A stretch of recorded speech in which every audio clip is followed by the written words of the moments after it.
Bonjour à tous, ici Akeno et Pêche, en direct de la rêverie. Comme vous le savez sûrement, le mois d'avril est chargé en sorties d'animés, avec la saison 2 de One Punch Man, ou encore la partie 2 de la saison 3 de l'Attaque des Titans. Et bien aujourd'hui, on va vous présenter 4 animés qui sortent au mois d'avril. Allez, c'est parti.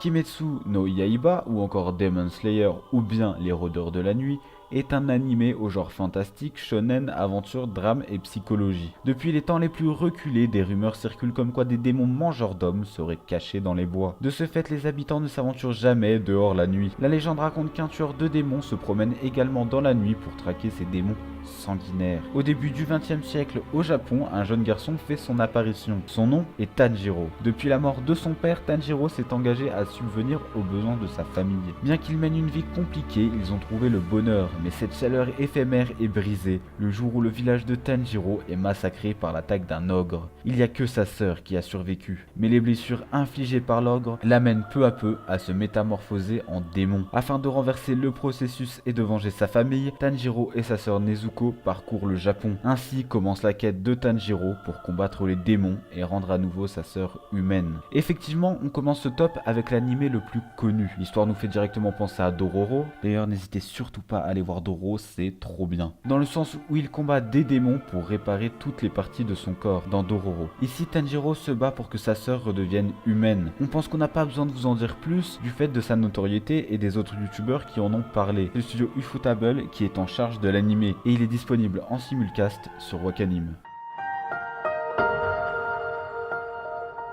Bokutashi wa Benkyou ga Dekinai, ou de son autre nom We Never Learn, est un animé au genre shonen, school life, comédie et harem. Notre héros, Nariyuki, est un élève de 3ème. Il s'est consacré à devenir un des meilleurs élèves de son école. Son père décédé lui a toujours dit qu'un homme inutile devait s'efforcer d'être utile. C'est pour ça qu'il veut être le meilleur. Mais aussi afin de donner une vie meilleure à sa famille démunie, son objectif ultime est d'obtenir une bourse universitaire, dont il a impérativement besoin. À sa plus grande joie, il reçoit la nomination pour la bourse, mais il y a un problème. En échange, le proviseur de son lycée lui incombe de donner des cours particuliers à 2 de ses camarades de classe, qui sont Riju et Fumino, dans les matières où elles sont nulles avant l'inscription à la fac en fin d'année. Cependant, les sessions de révision partent toujours dans tous les sens. On a ici un petit animé d'humour, pas piqué des hannetons, comme dit un petit youtubeur.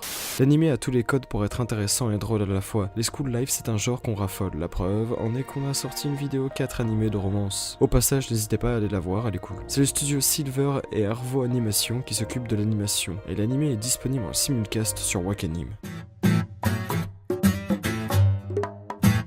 Fruit Basket est un animé au genre shoujo, school life, comédie et romance. Nous suivons le quotidien de Toru Honda, une lycéenne âgée de 16 ans et tête en l'air, qui depuis la mort de sa mère arrive à prendre les choses en main et elle s'installe dans une tente. Son nouveau logement est situé sur un terrain privé appartenant au mystérieux clan Suma et découvre rapidement le secret de ce clan si mystérieux. 13 de ses membres sont victimes d'une malédiction. Ces personnes se transforment en l'un des 12 animaux du zodiaque chinois. Lorsqu'une personne du sexe opposé se jette à leur cou ou lorsqu'ils sont gênés ou encore affaiblis, ils redeviennent humains quelques minutes plus tard. Mais la durée de la transformation peut varier. De ce fait, la famille Suma propose de l'accueillir. Elle se retrouve à vivre dans cette famille en échange de s'occuper des tâches ménagères. Ainsi, elle vit désormais dans la même maison que ses camarades de classe Yuki et Kyo, chez leur cousin Shigure. Avec la malédiction du clan et la romance, on peut facilement s'attendre à des situations assez cocasses. Effectivement, c'est un shoujo, mais ça ne veut pas dire qu'il va être mauvais. En tout cas, pour notre part, on va regarder cet animé. L'animé est tiré du manga Fruit Basket, oui logique. Le manga a eu une précédente adaptation en animé en 2001 par le studio Dean. Aujourd'hui c'est le studio TMS Entertainment qui s'occupe de l'animation et l'animé sera découpé en plusieurs saisons.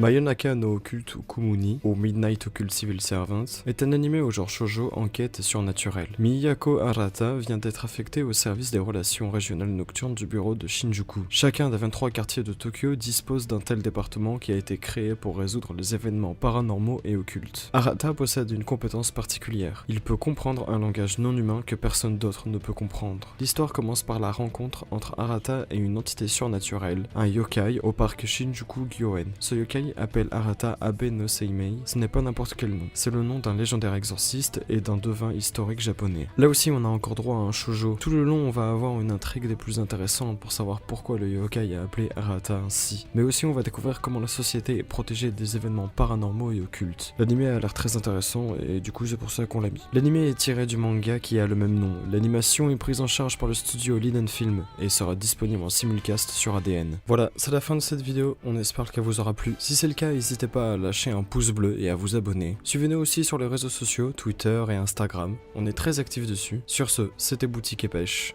Ciao les gens.